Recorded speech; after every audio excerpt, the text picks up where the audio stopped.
Okay, so we just tested Curtis. He did his resting metabolic rate assessment. So now what we're looking at here is the data from that assessment, so we can kind of gauge what we can get from that. The first thing I want to bring your attention to, which I didn't really talk about, is this information here, where it talks about the temperature and the humidity. If you look over to the right, it talks about barometric pressure. Those kind of things are very important. If you remember, what's going on is Curtis was expiring gases into the machine, and the machine is sampling the amount or the percentage of oxygen and CO2. And it has its own tanks on that machine that have oxygen and CO2 tanks as well. So things such as temperature, humidity, and barometric pressure can change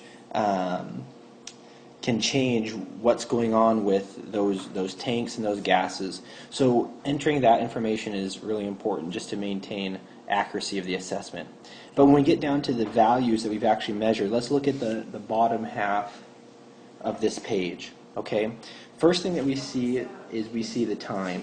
Now, this shows in seconds that Curtis was only down for a minute, because that's all that I recorded in that video. Ideally, when you do someone's resting metabolism, you want to measure it for 20 minutes.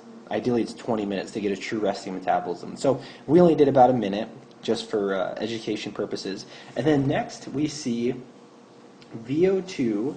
So that's the amount of oxygen that he was consuming in milliliters per minute.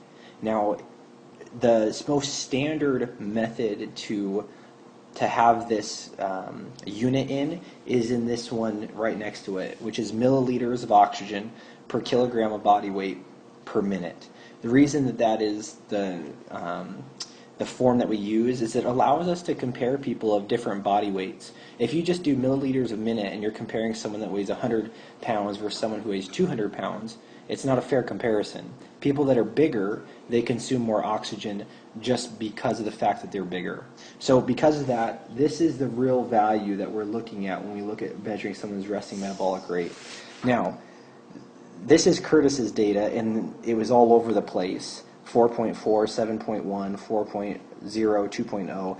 That's not a real indication of what we probably would see. Again, Curtis was, we were talking about him, I was moving him around, so he wasn't really rested.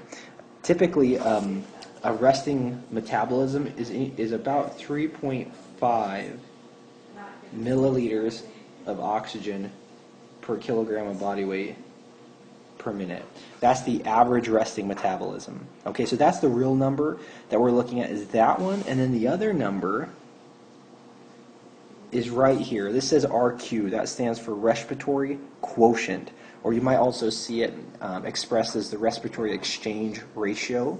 It's the ratio of carbon dioxide and oxygen that is being expired. This shows us what your client is using for energy.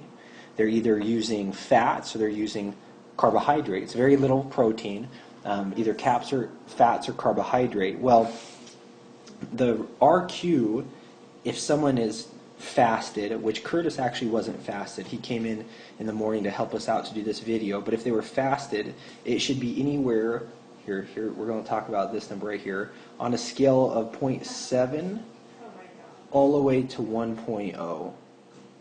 And if you have a 0.7, that means you're burning 100% fats. If you have a 1.0, you're burning 100% carbohydrate.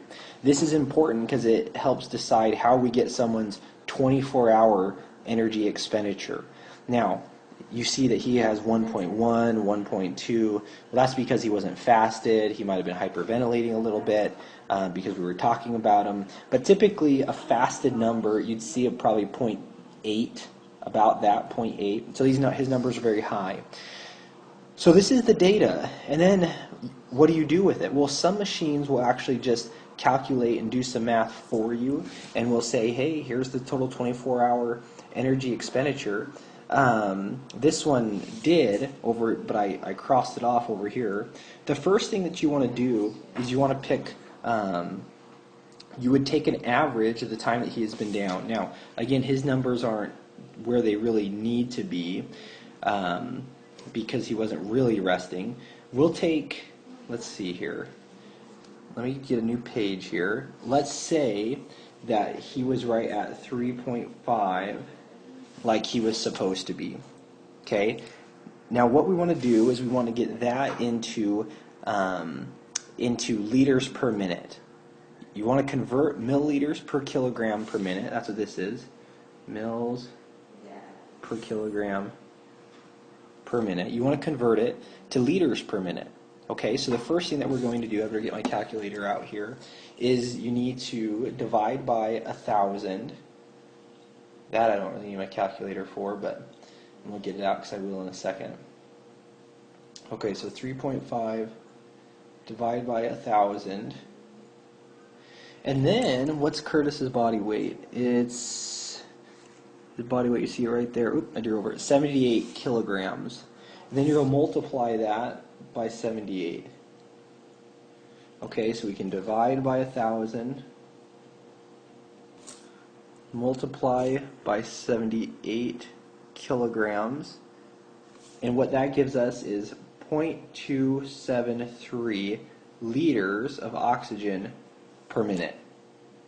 Okay, once we get that number, if you get energy or if you get oxygen consumption into the form of liters per minute, all you have to do is multiply it by 5, and that 5 is a constant, so meaning it's not going to change. You always multiply it by 5, and then that gives us 1.365 calories per minute.